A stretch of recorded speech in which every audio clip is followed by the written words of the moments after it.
सावन में सोमवार का बहुत ही विशेष महत्व होता है।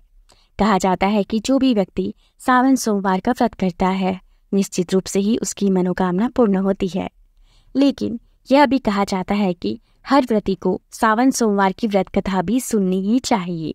अगर व्यक्ति व्रत कथा बिना सुने व्रत करता है तो उसे व्रत का पूरा फल नहीं मिलता। तो आइए सुनते हैं सावन सोमवार की व्रत कथा। एक समय की बात है, किसी नगर में एक साहूकार रहता था। उसके पास धन धान्य की कोई कमी नहीं थी, लेकिन उसकी कोई संतान नहीं थी। इसी कारण वह बहुत दुखी रहता था। पुत्र प्राप्ति के लिए वह प्रत्येक सोमवार का व्रत रखता और पूरी श्रद्धा के साथ भगवान शिव और माता पार्वती की पूजा करता। उसकी भक्ति को देखकर एक दिन माता पार्वती उससे प्रसन्न हो गई और भगवान शिव से साहूकार की मनोकामना पूर्ण करने की आग्रह करने लगी। पार्वती जी की इच्छा सुनकर भगवान शिव ने कहा, हे पार्वती, इस संसार में हर प्राणी को उसके कर्म का फल मिलता है। जिसके भाग्य में जो होता है उसे वह भोगना ही पड़ता है। लेकिन पार्वती जी ने साहूकार की भक्ति का मान रखने के लिए उसकी मनोकामना पूर्ण करने की इच्छा जताई। माता पार्वती की आग्रह पर शिव जी ने साहूकार को पुत्र प्राप्ति का वरदान तो दे दिया, लेकिन साथ ही ये भी कहा कि उसके बालक की आयु केवल 12 वर्ष की ही होगी। माता पार्वती और भगवान शिव की बातचीत साहूकार सुन रहा था। उसे ना तो इस बात की खुशी थी और ना ही कोई दुख। वह पहले की भांति भगवान शिव की पूजा करने लगा। कुछ समय के बाद साहूकार के यहाँ एक पुत्र का जन्म हुआ। जब वह 11 वर्ष का हुआ तो उसे पढ़ने के लिए काशी भेज दिया गया। साहूकार के पुत्र के मामा को बुलाकर उसे बहुत सारा धन दिया गया। कहा गया कि तुम इस बालक को काशी विद्या प्राप्त कराने के लिए ले जाओ। मार्ग में यज्ञ कराना, जहाँ भी यज्ञ कराओ वहाँ ब्राह्मणों को भोजन तथा दान दक्षिणा देते हुए ही जाना। दोनों मामा भांजे इसी तरह ब्राह्मणों को दान दक्षिणा देते हुए काशी की ओर चल पड़े। एक नगर पड़ा जहाँ नगर के राजा की कन्या का विवाह था, लेकिन जिस राजकुमार के साथ उसका विवाह होने वाला था वह एक आंख से काना था। राजकुमार के पिता ने अपने पुत्र के काना होने की बात छुपाने के लिए साहूकार के पुत्र को देखकर एक चाल चली। उसने सोचा कि क्यों ना इस लड़के को दूल्हा बनाकर राजकुमारी के साथ विवाह कर दूं।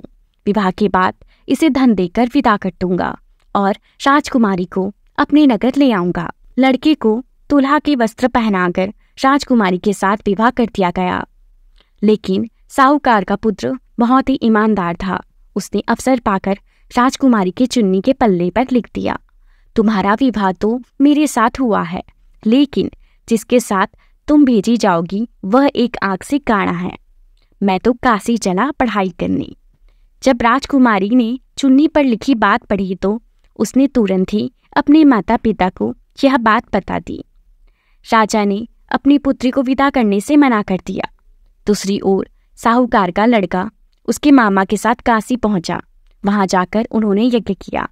जिस दिन लड़के की आयु 12 वर्ष की हो गई उसी दिन यज्ञ किया गया। लड़के ने अपने मामा से कहा, मेरी तबीयत कुछ ठीक नहीं लग रही। मामा ने कहा, तुम अंदर जाकर आराम कर लो। शिव जी के वरदान अनुसार कुछ ही देर में उस बालक के प्राण निकल गए।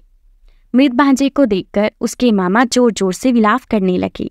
संयोगवश उसी समय शिव और माता पार्वती उधर ही जा रहे थे।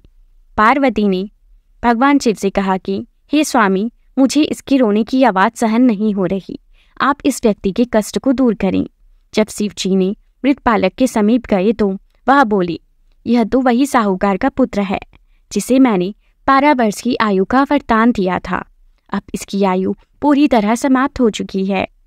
मृत भाव से विभोर माता पार्वती ने कहा कि महादेव, अब इस बालक को और आयु देने की कृपा करें, अन्यथा इसके वियोग से इसके माता पिता भी तड़प तड़प कर अपने प्राण त्याग देंगे। माता पार्वती के आग्रह पर भगवान शिव ने उस लड़के को जीवित होने का वरदान दिया। शिव जी की कृपा से वह लड़का जीवित हो गया। शिक्षा समाप्त कर लड़का मामा के साथ अपने नगर की ओर चलने लगा। दोनों चलते चलते उस नगर पहुंचे जहां उसका विवाह हुआ था। उस नगर में उन्होंने यज्ञ का आयोजन किया। उस लड़के के ससुर ने उसे पहचान लिया और अपने महल ले जाकर उसकी अच्छी तरह खातिरदारी करी और अपनी पुत्री के साथ उसको विदा किया। इधर साहूकार और उसकी पत्नी भूखे प्यासे रहकर बेटे की प्रतीक्षा करने लगे। उन्होंने यह प्रण ले लिया कि यदि उन्हें अपने बेटे की मृत्यु का समाचार मिला तो वह भी प्राण त्याग देंगे। परंतु अपने बेटे की जीवित होने का समाचार को पाकर वह बेहद प्रसन्न हुए। उसी रात भगवान शिव ने व्यापारी को सपने में आकर कहा कि मैं तेरे सोमवार के व्रत करने से, व्रत कथा सुनने से और व्रत कथा पढ़ने से बहुत ही अधिक प्रसन्न हूँ।